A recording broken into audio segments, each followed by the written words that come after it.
Assalamualaikum warahmatullahi wabarakatuh. Bismillahirrahmanirrahim. Innal hamdalillah nahmaduhu wa nasta'inuhu wa nastaghfiruh wa nusalli wa nusallimu ala sayyidina Muhammad Rasulillah wa ala alihi wa ashabihi wa man walah. Qala al-muallif rahimahullahu ta'ala sampai pada wa kana nabi yuqabbilu wa huwa shaimun. Pemirsa, kajian Islam fikih ayat Syam.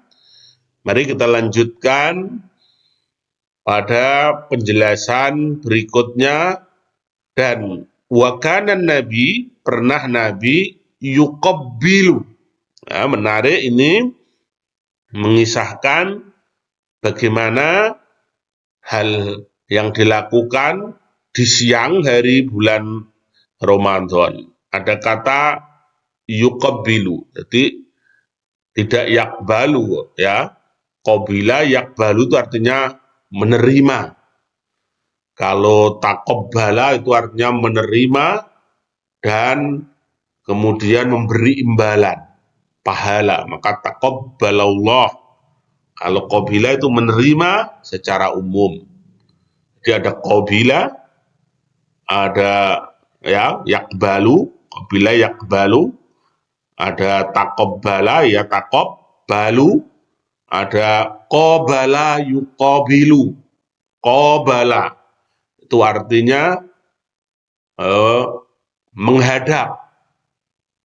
Ini bukan ketiga-tiganya.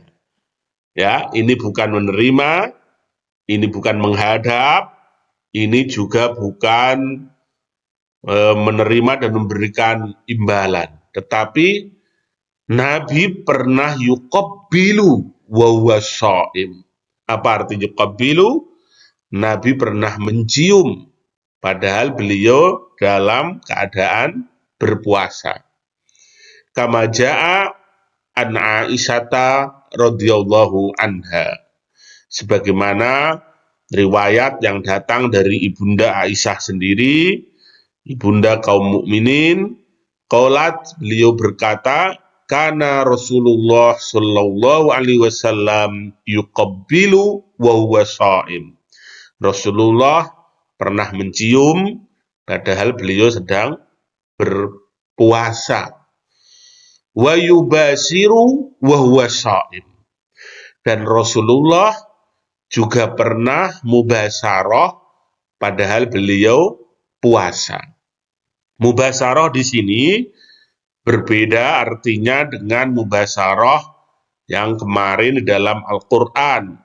Mubasarah di sini diartikan dengan arti hakiki, yaitu berdekatan, ya, berdekatan, bercampur, tetapi tidak hubungan suami istri atau tidak jima. Tapi kalau mubasarah kemarin yang diungkapkan dalam Al-Qur'an itu artinya adalah jima, ya. Dan Rasulullah ketika siang hari bulan Ramadan itu mencium istri beliau dan juga mencampuri dalam arti berdekatan, ya. Padahal diberikan kesimpulan beliau puasa. Tetapi ingat, walakinnahu kana amlakukum liirbi. Tetapi beliau ini ya adalah orang yang paling kuat dalam menahan syahwat beliau. Sehingga ini mempunyai arti bahwa sekedar mencium, sekedar berdekatan, bersendau gurau dengan istri di bulan Ramadan di siang hari itu boleh dengan syarat ya tidak sampai jatuh kepada hubungan suami istri. Maka karena itu dianggap bisa timbul hal dan menjurus kepada hubungan suami istri, para ulama kemudian memakruhkan, ya, tetapi tidak sampai membatalkan puasa, ya. tetapi bisarti idza lam yakhsa ala nafsihi al-wuqu'a fil jima', yaitu dengan syarat apabila seseorang tidak khawatir terhadap dirinya nanti jatuh ke dalam jima atau hubungan suami istri. Hukum sebenarnya adalah boleh, tetapi demi untuk kehati-hatian, ya, khawatir nanti berlanjut, maka itu dimakruhkan. Wakana, bahkan di sini ada informasi menarik lagi, ya, menjelaskan juga tentang hukum-hukum seputar berhubungan suami istri, baik itu yang bersifat muqaddimah atau pendahuluan, atau yang bersifat hubungan suami istri dalam arti jima.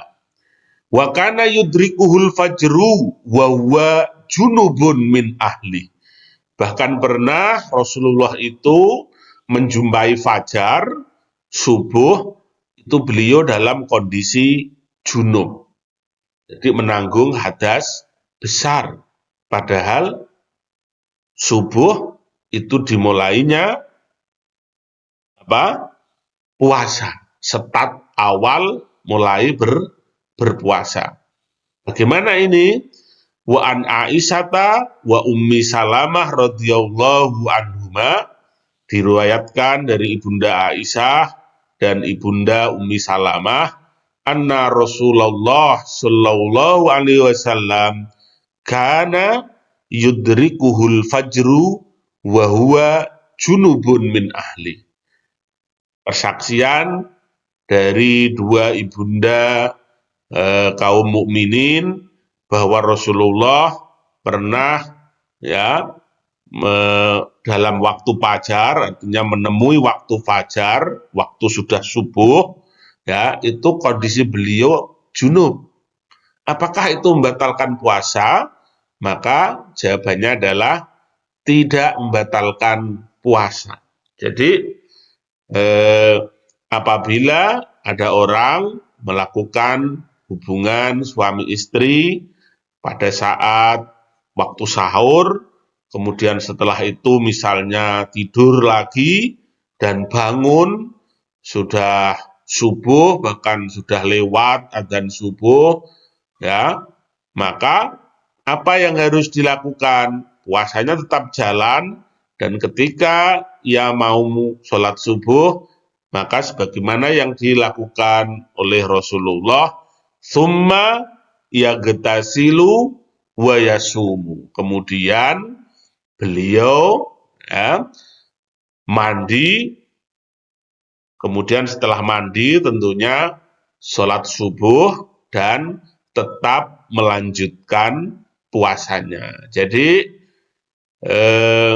kesimpulan dari keterangan ini bahwa boleh melakukan hubungan suami istri mendekati waktu subuh asal belum subuh, ya, atau di malam hari, ya, kemudian sahur belum mandi, ya, mandinya nanti, ya, begitu selesai sahur masih belum mandi sampai waktu subuh, sampai azan berkumandang juga masih belum mandi, tidak apa-apa, tidak membatalkan puasa. Nanti dia mandi ketika mau sholat subuh. Itu fikih yang bisa kita ambil istimbat hukum dari apa yang telah dilakukan oleh Rasulullah.